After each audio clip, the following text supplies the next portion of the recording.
ఇంకా TVK party విషయానికొస్తే ఏం చెప్తారు? అంటే బేసిక్‌గా మనం చూస్తున్నట్లయితే చాలామంది సినిమా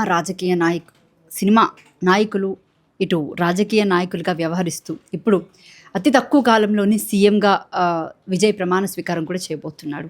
అయితే చెప్పండి, నిజంగానే రాజకీయాల్లోకి సినిమా వాళ్ళు రావాలంటారా అసలు? చైతన్యం కలిగిస్తారంటారా?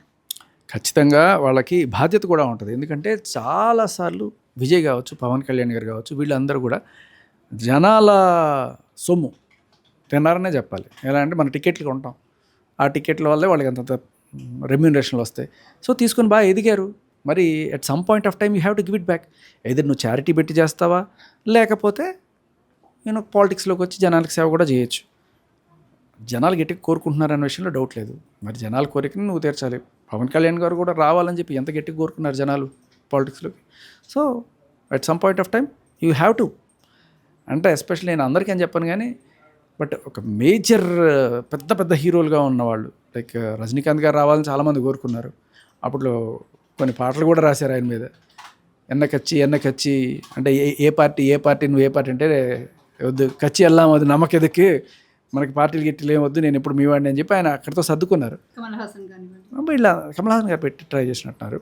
బట్ స్టిల్ ఏమంటానంటే జనాలు గట్టిగా కోరుకుంటున్నారు, ఈయన ట్రై చేశారు, కలిసింది. ఖచ్చితంగా రావచ్చు, రావాలి కూడా, వచ్చి సేవ చేయొచ్చు, తప్పులేదు.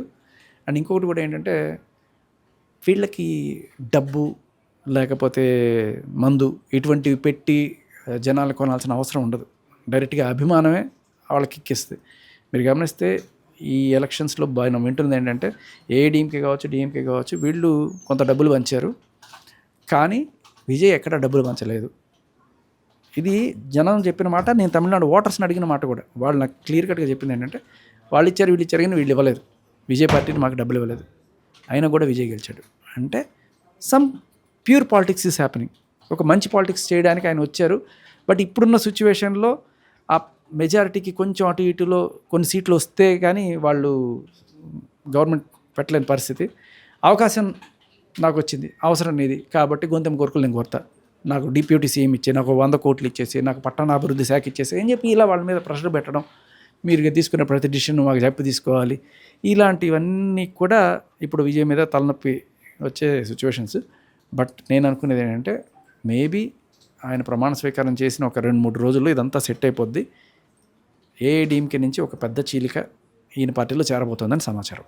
రైట్. అయితే త్రిష విషయానికి వస్తే ఏం చెప్తారు? అందరూ త్రిషకి విజయ్కి ఏదో ఉంది అని చెప్పేసి అని చాలా వరకు రూమర్స్ రానివ్వడం కానివ్వండి, అలాగే May 4th తన బర్త్డే రోజే రిజల్ట్ రావడం, తను ఇంటికి వెళ్ళడం, తను కూడా కలిసి రావడం, ఇవన్నీ కూడా జరిగాయి కదా థింగ్స్. అండ్ డిప్యూటీ సీఎంగా త్రిష అని కూడా అనుకుంటున్నారు. ఏం చెప్తారు మీరు? డిప్యూటీ సీఎంగా త్రిష అయితే అనుకోరు అంత, ఎందుకంటే ఆవిడకి ఇంకా రాజకీయ అనుభవం లేదు.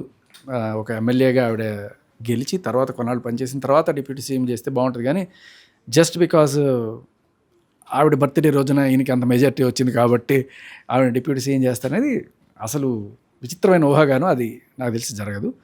జరిగేది మహా అయితే ఆవిడని ఎమ్మెల్యేగా పోటీ చేయించవచ్చు. అది కూడా ఆయన 2 స్థానాల్లో పోటీ చేశాడు కదా, అందులో ఒక స్థానం ఆయన వదులుకోవాలి. ఆ ఒకానొక స్థానంలో ఈవిడ చేత పోటీ చేయించి గెలిపించుకునే అవకాశాలు కూడా లేకపోలేదు. ఇకపోతే త్రిష వల్లే ఈయన సీఎం అయ్యాడా అంటే అది అంటే వేణుస్వామి గారి లెక్కల్లో మనం చూడాల్సింది తప్ప, ఆవిడ వెళ్ళి ప్రచారాలు చేసి విజయ్ని ఆ టైప్లో నేను చూడను. విజయ్ కేవలం తన ప్రచారము, తన హామీసు, తన ప్లానింగ్ వల్లే ఆయన వచ్చాడు అనుకుంటా.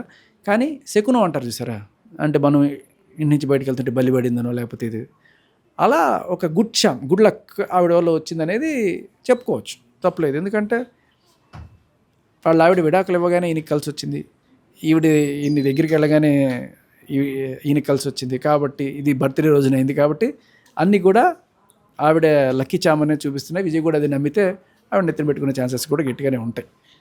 సో ఇక్కడ త్రిషకి సంబంధించి ఒక విషయం అనాలజీ అంటే, గతంలో ఎంజీఆర్ కూడా ఇలాగే 3 భార్యలు ఉన్న తర్వాత ఆయన జయలలిత గారితో సన్నిహితంగా ఉండడం, ఆయన చనిపోయిన తర్వాత జనాలందరూ కూడా జయలలితనే ఆయన వారసురాలుగా చూసి ఆవిడ్ని సీఎం చేయడం అనేది చూసాం. ఇక్కడ మనం చూడాల్సిన కోణం ఏంటంటే, భార్య లేకపోతే ప్రియురాలో ఫ్రెండో ఏదన్నా అనుకుందాం, ఈవిడ ఈయన్ని ఇబ్బంది పెట్టింది. ఎలా విడాకులు అని చెప్పడం, కోర్టుకి ఏడవడం, దాని ద్వారా కరెక్ట్గా మంచి పొలిటికల్గా మంచి మూమెంట్లో ఉన్నప్పుడు ప్రతిపక్షాలకి, మీడియాకి ఈయన మీద బురద జల్లే అవకాశం సొంత భార్య కల్పించింది ఆయనకి. సో ఆవిడ మీద సానుభూతి ఉండదు జనాలకి. అట్ ద సేమ్ టైం ఆవిడ అలా చేసినా కూడా, ఆయనకి పెళ్ళయింది, పిల్లలు ఉన్నారని తెలిసి కూడా ఆయనకి ఒక షోల్డర్గా ఆయన కష్ట నష్టాలు షేర్ చేసుకుని ఒక ఫ్రెండ్ ఇంకేదైనా కావచ్చు, ఇంకా త్రిష రావడం అనేది త్రిష మీదే జనాలకి సానుభూతి ఉంటుంది.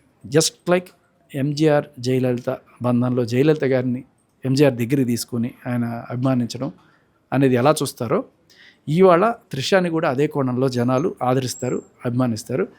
ఆవిడ ఇబ్బంది పెట్టిన భార్యగానే చూస్తారు తప్ప ఆవిడ మీద సానుభూతి ఉండదు. ఈవిడ మీద అయితే అభిమానం ఉంటుంది. థ్యాంక్ యూ అండి. రైట్.